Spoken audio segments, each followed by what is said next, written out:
gente, a expectativa de vida do brasileiro aumentou muito de 10 anos para cá, passando agora para praticamente 74 anos, ou seja, tu vai ter que me aturar durante muito tempo. Vai ser um prazer, que seja até os 90.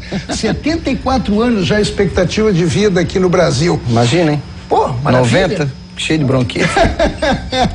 Olha, e diante desta situação, ocorreram modificações e avanços em várias áreas para atender uma população idosa e de maior longevidade.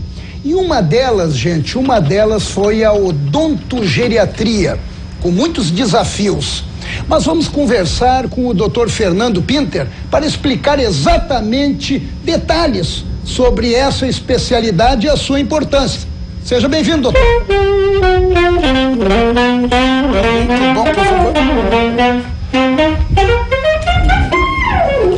É uma especialidade que veio com a expectativa de vida? Não, ela já existia. É uma especialidade nova da odontologia, Paulo, devido ao fenômeno mundial do envelhecimento populacional, e fenômeno esse também hoje acontecendo no Brasil. Então surgiu a expectativa de vida aqui há 74 anos, coisa Perfeito. de 10, 20 anos atrás, a gente falava em 60, Perfeito. 65, né? Perfeito. E hoje, então, esse idoso, ele procura expectativa, dentro dessa nova expectativa de vida, ele procura qualidade de vida, principalmente para que aproveite esses anos a mais que a expectativa de vida lhe trouxe. Agora tá, odontogeriatria claro, é óbvio, né? Ela é dedicada às pessoas idosas. O que muda? O que muda e qual tipo de cuidado que deve se ter? Porque sempre me passa pela cabeça o seguinte: a gente fala em fazer exame de sangue, fazer exame de urina, fazer isso, fazer aquilo outro, mas nunca pensa nos dentes, né? Certo. O dente só quando dói. Sim. Que é um engano, né? Então, o que acontece, esse paciente foi visto que trabalhos tecnicamente bem executados acabavam sofrendo falhas, e foi se buscar essas falhas. E foi se encontrar essas falhas no organismo da pessoa, que apresenta doença principalmente crônica degenerativa. O paciente diabético, o paciente hipertenso, o paciente que tem um problema cardíaco, faz uso de medicações, e essas medicações influenciam na boca, e uma vez influenciando na boca, influenciam na qualidade e na longevidade dos trabalhos. Ah, então tudo isso acaba afetando a nossa dentição. Perfeito. Agora, costumam dizer que as pessoas, quando chegam a uma determinada idade, essas pessoas acabam já não tendo mais os dentes. Entendi. Né? Paulo, hoje não, todos nós podemos morrer, vamos dizer assim, com todos os nossos dentes em boca. Nós perdemos dentes por problemas de cárie e problemas gengivais. Uma vez que sejam controlados esses problemas, e aí entra a odontogeriatria auxiliando o organismo desse paciente a controlar esses problemas, ele pode então aproveitar a sua velhice tendo qualidade de vida com seus dentes em boca. Agora, doutor Fernando, a odontogeriatria começa quando exatamente? Porque uma vez eu conversando com um geriatra, ele até comentou isso, o geriatra começa ali pelos 24, 25 anos, que eu achei, 24, 25 anos, quem é que imagina que vai entrar num consultório de um geriatra? E o odontogeriatra também é a mesma coisa ou não? A odontogeriatria serve para pacientes com menos idade. Você vai ter um paciente, por exemplo, com 10 anos de idade, diabético. Um paciente com 35 anos de idade, hipertenso. Esse paciente faz uso de medicações que têm influência na cavidade bucal e, portanto, precisam de um odontogeriatra para acompanhar o seu tratamento odontológico. Então, o ideal é até pegar o especialista tendo esses problemas já bem identificados para começar a dar um acompanhamento. Perfeito. Agora, que tipo de problema que acontece? Um dos grandes problemas que nós visualizamos hoje com o uso dessa medicação é a diminuição de saliva. Ou seja, a pessoa tem aquela boca seca. A saliva é um protetor que nós temos na boca. Uma vez diminuindo esse fluxo de saliva, nós vamos ficar mais susceptíveis à cárie, aos problemas gengivais, que nos levam à perda dos dentes ou até mesmo dos implantes. Esse é um dos sintomas. Quando a gente perceber que a saliva reduziu... Essa diminuição de fluxo salivar, que tem muito a ver com as medicações de uso contínuo, por exemplo, tomado pelo diabético, que é mais comum na terceira idade. Então, o paciente da terceira idade, ele fica mais susceptível a esse tipo de problema por tomar uma série de medicamentos que diminuem o fluxo de saliva, a quantidade de saliva em boca. Agora, por exemplo, uma pessoa que de repente sempre fez um tratamento dentário normal, faz periódico, vai ao dentista, procura o consultório e alcança a sua idade de idoso, a sua terceira idade, lá 65, 66 anos. E daí começam a aparecer alguns problemas. Perfeito. Que tipo de problema que começa a aparecer?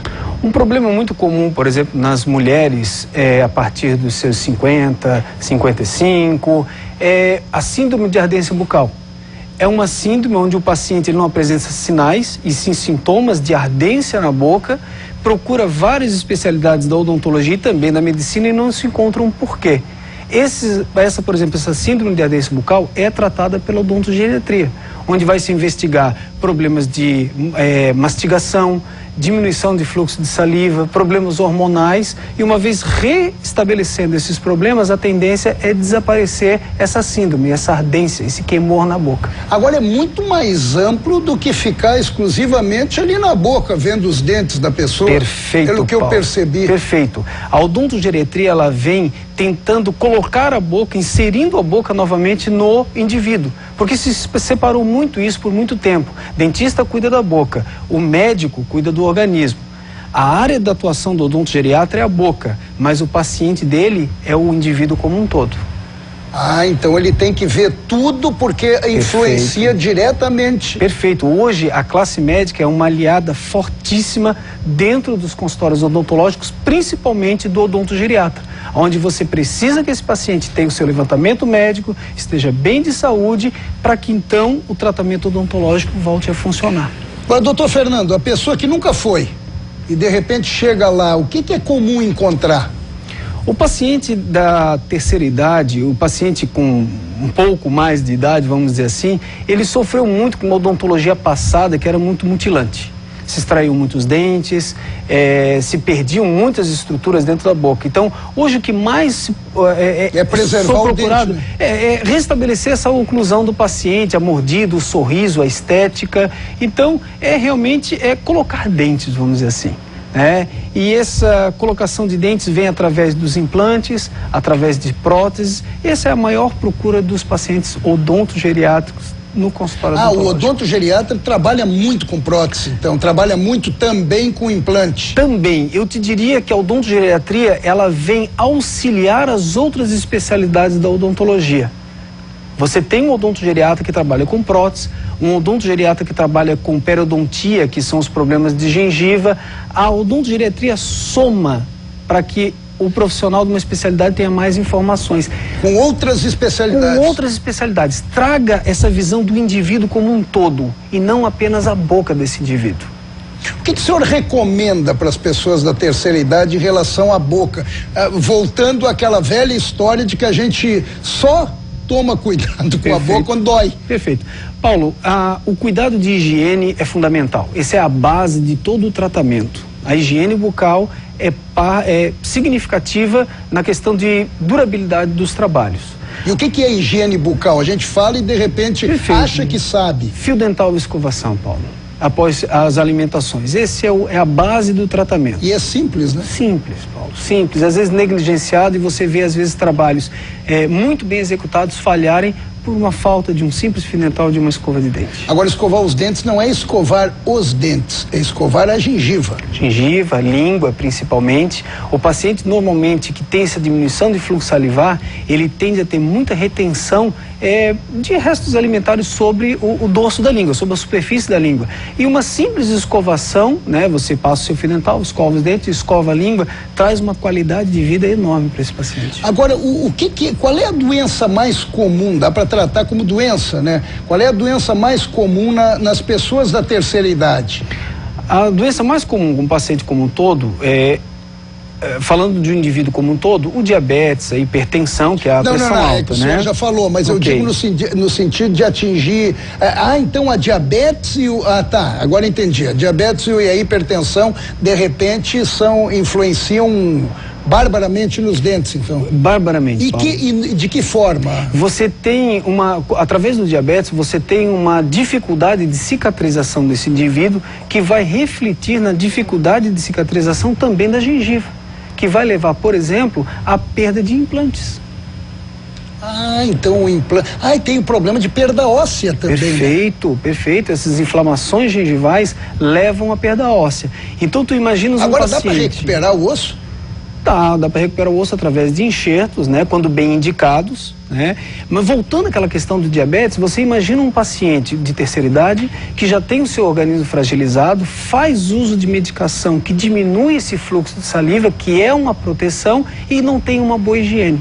Provavelmente esse paciente vai ter inflamações gengivais que vão então levar à perda de, às vezes, um implante ou um trabalho bem executado. Agora, doutor, vamos consultar, né, João? Vamos consultar o meu professor. Estou na terceira idade. Eu estou na média, quase ali já. Principalmente com o sax, né? Com essa vibração que... Sim. Muitos músicos perdem os dentes com essa vibração aqui. Com essa vibração tem... o seu problema amolece, comentamos que é o problema associado à função, né? Ao emprego. Força muito. Como sapateiro, às vezes, antigamente, se trabalhava com os pregos para fixar os sapatos e quebrava os dentes anteriores, desgastava os dentes anteriores. É verdade. Conheço muitos músicos aí que já pararam de tocar por causa dessa vibração. De problemas que cai mesmo, cai. Não toca mais. E tem como recuperar no implante. Tem como recuperar no implante, né? Tem que ser visto qual é a função, qual é a sobrecarga que o instrumento, no caso o sax... É a pressão que faz aqui, Paulo, que é sobre aqui em cima, aqui, ó. Também como fica a marca do dente ali, ó. Eu tô vendo, agora é bom as pessoas verem também, né? Essa vibração... Já que você está comentando sobre isso, essa vibração que tem ali, só mostra ali para eles verem melhor. Isso aqui é... Essa vibração aí, exatamente aí. E com a idade vai enfraquecendo cada vez mais. Né? O interessante é ter um dentista, então, acompanhando, que ele pode atuar preventivamente, cuidando desse tipo de problema. Agora, Fernando, antes de encerrar, falando na minha consulta, além da terceira idade, eu sou hipertenso. Quais são as consequências disso para os dentes? A hipertensão, a maior repercussão dela é faz uso de medicamentos de uso contínuo, Paulo? Faço. Provavelmente esses medicamentos causam uma diminuição de fluxo de saliva. Isso pode ser detectado dentro do consultório do dentista, mais especificamente o odontogeriatra, e verificar se essa diminuição de fluxo salivar causado pelas medicações podem estar influenciando na estabilidade do teu trabalho. E como é que se resolve isso se a gente tem que tomar um medicamento? E como tem milhares de pessoas. Perfeito. O odontogeriatra, ele não suspende medicação, ele trabalha junto com o médico. Então, uma dos possibilidades de tratamento é hidratar o paciente. Existe uma grande quantidade de pacientes desidratados nos consultórios. E essa diminuição de fluxo de saliva, ela tem a ver com a medicação, sim, mas o paciente desidratado, ele também vai ter essa diminuição. Doutor Fernando, muito obrigado por ter vindo, obrigado por seus esclarecimentos aqui. A gente vai fazer um breve intervalo e já voltamos com as cervejas que estão fazendo sucesso na 30ª edição da Oktoberfest.